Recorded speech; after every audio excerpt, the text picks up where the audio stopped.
বারাসাত নবপল্লীর 275 ও 276 নম্বর পার্টে চরম হয়রানির শিকার সাধারণ মানুষ। 68 বিচারাধীনের মধ্যে 64 জন ভোটারের নাম বাদ পড়লো তালিকায়। সব নথি জমা দেওয়ার পরেও কেন নাম বাদ পড়লো প্রশ্ন বাসিন্দাদের।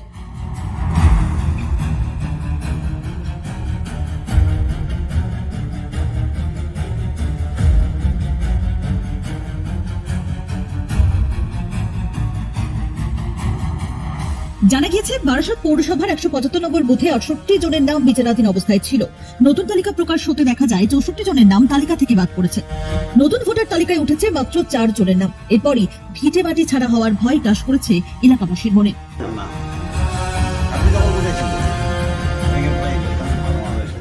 স্থানীয় বাসিন্দা ভূপেন তালুকদারের দাবি, দীর্ঘ 30-35 বছর ধরে এলাকায় বসবাস করছেন।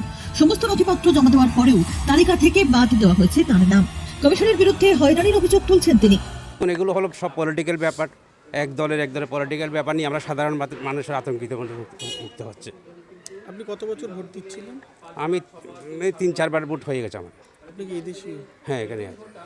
এটা মানে লাস্টে আপনাকে কি ডকুমেন্টস চেয়েছিল ওরা? না, আমাকে কোনো ডকুমেন্টস চাইনি। মানে যখন ডাকেই আর কি, আমার যা যা ডকুমেন্টস আছে সব দিয়েছিল, সব অ্যাকসেপ্ট করেছিল ওনারা। আমার বাড়ির দলিলের জেরক্স নিয়েছে, আমার প্যান কার্ড, আধার কার্ডের সব জেরক্স যা যা আছে আমি সব কিছু জমা করেছি। 2002-তে নাম ছিল না, আমার 2002-তে নাম ছিল। আপনার বাবা মার কারোর নাম ছিল 2002? আমার বাবা ওনাদের তো নাম ছিল না, আমার বাবা মা আমার সাথে নেই। আপনি কি এই দেশীয়? আমরা এখানে আছি, আপনারা এখানে বাড়িঘর আছে, সব কিছু আছে। এদেশীয় আমরা কি বিদেশ থেকে উড়ে আসছি? মানে আপনারা কি ওপার বাংলা না এপার বাংলা? এই দেখুন, এপার বাংলা কোনো ডিফেক্ট একই নেই। ছিল যেটা এই বিষয়টা। বিচারাধীন আমার নাম ছিল না, আমার নামটা প্রথমেই বাদ গেছে। আচ্ছা আচ্ছা। আর আমার বাবা মার নাম বিচারাধীন ছিল, সেটা কালকে যে সাপ্লিমেন্টারি লিস্ট বেরোলো সকালে উঠে দেখলাম ডিলিশন লিস্টে মা বাবার নামটাও বাদ গেছে। একটা প্রশ্ন, কত বছর আপনি ভোট দিচ্ছেন? আমার বয়স এখন 24+, তো তার আগে একবার দুবার যা ভোট এসেছিল সেটা স্কুলে দিয়েছি। পড়াশোনা করে সবই তো সার্টিফিকেট হ্যাঁ, আমি দিয়েছিলেন, গ্র্যাজুয়েশন তাহলে পাস হঠাৎ করেছি। করে এরকম এই সিদ্ধান্তটা সেটা তো কি আমরা বলবেন? জানি না কি যে বলবেন এই সিদ্ধান্তটা? কিছু বলেনি, হয়তো নির্বাচন কমিশনের কোথাও ভুল হয়েছে বা কোনো ত্রুটি ছিল, তো সেটা আশা করি আমরা কোঅপারেট করব নির্বাচন কমিশনের সাথে। যারা যোগ্য ভোটার তাদের নাম থাকবে, এটাই আশা রাখবো।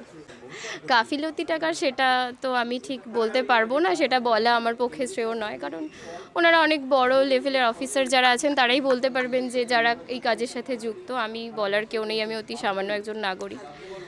বললাম যেটা মানে আমার চাওয়া সেটা হচ্ছে যারা সত্যি এখানকার যোগ্য ভোটার তারা যাতে বাদ না যায়, তারা যাতে পুনরায় সুযোগ পায়, এটা যাতে মানে নির্ভুলভাবে যাতে ভোটার তালিকাটা প্রকাশ পায়।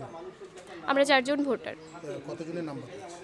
3 জনের নাম বাদ গেছে। আপনার বাবা মা? হ্যাঁ, আমার বোনের নাম আছে। জানা গেছে এর আগে যে 68 জন ভোটারের নাম বিচারাধীনের আওতায় ছিল তাদের মধ্যে 64 জনের নাম বাদ পড়েছে সাপ্লিমেন্টারি তালিকায়। ফলে আতঙ্কে ভুগছেন সকলেই।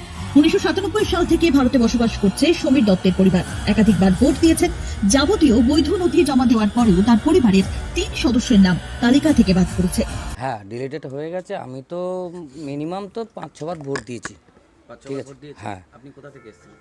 মানে কোথা দিয়ে এসেছিলাম? 2002 সালে আপনার বাবা বা কেউ লিস্টে নাম? না, আমরা 97 সালে এসেছিলাম। 97 সালে? হ্যাঁ, এখানে বাড়িটা জমিটা কেনা হয়েছিল 2000 সালে। আমরা এখানে যখন এসেছিলাম তখন থেকে এই আমাদের পাশেই বুথ 275 নম্বর বুথ আর কি। তা এখানে ভোট দিচ্ছিলাম, তা দেখলাম আজকে এতদিন ধরে ওই আমার মানে দাদার, আমরা 3 ভাই, 3 ভাইয়ের মধ্যে আমার দাদা হচ্ছে একজন হ্যান্ডিক্যাপ আছে। এবার দাদার আমার আর হচ্ছে বৌদিরটা আন্ডার এডুকেশন রেখেছিল। আচ্ছা, আর হচ্ছে বড় দাদাটা উঠে গেছিলো ফার্স্ট লিস্টে।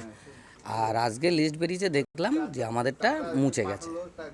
এই বুথে, এই পোলে মানে এই বুথে 4 জনের শুধু নাম এসছে, বাদ বাকি ম্যাক্সিমাম এখন অবধি যা লিস্ট বেরিয়েছে ম্যাক্সিমামটাই ডিলিট হয়ে গেছে। কি করবেন এখন তাহলে? এখন যা বলবে, আমি বিএলওরকে ফোন করেছিলাম, বিএলওর বললো আমাদের কাছে কোনো এখনও নির্দেশিকা আসেনি। তা উনি বললো যে এরপরে নাকি 2-1 দিনের মধ্যে ওই আপনার কী যেন বলে ট্রাইব্যুনালে আপনার অ্যাপিল করতে হবে সব ডকুমেন্টস নিয়ে। আবার বারবার নিয়ে কি চিন্তিত?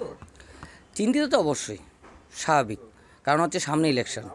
এবার সামনে ইলেকশনে আমি তো দেখা যাচ্ছে আমি ট্রাইব্যুনালে আমি যদি অ্যাপিলও করি, তার মধ্যে যদি আমার লিস্টে যদি নাম না আসে তাহলে তো আমি ভোট দিতে পারবো না।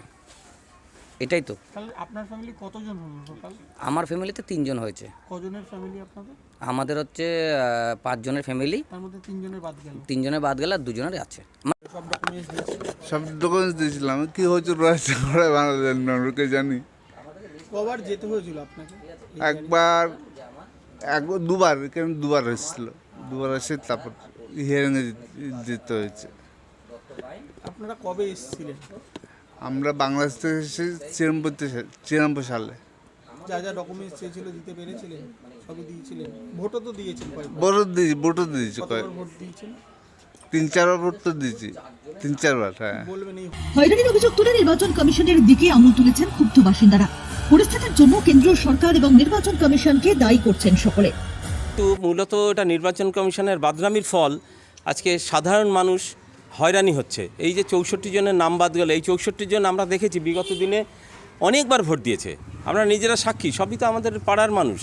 কেউ তার মধ্যে প্যারালাইসিস হয়ে বসে আছেন, সে মানুষটা আজকে 75 বছর বয়স, আর একজন আপনারা নিজেরা দেখতে পেয়েছেন ক্র্যাশ নিয়ে হাঁটছে।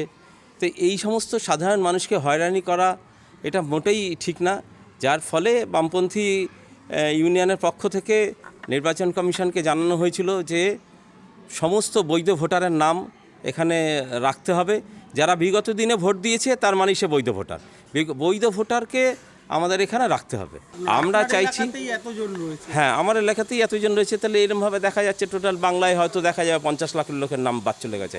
এটা টোটালি অন্যায় একটা দাবি, অন্যায় একটা কাজ। নির্বাচন কমিশন কিসের ভিত্তিতে করলেন, বা কেন্দ্রীয় সরকারের নীতির ভুল নীতির ফল আজকে সাধারণ মানুষ ভুগছে। যা সামনে বিধানসভা ভোট, এই অবস্থায় ভোটার লিস্ট থেকে নাম বাদ করে যাওয়ায় ভোট দেওয়া নিয়েও তৈরি হয়েছে অনিশ্চয়তা। কবে মিটবে সমস্যা, এখন তারই অপেক্ষায় সকলে। আরো লেটেস্ট খবরের আপডেট পেতে ফলো করুন রাতদিন.in।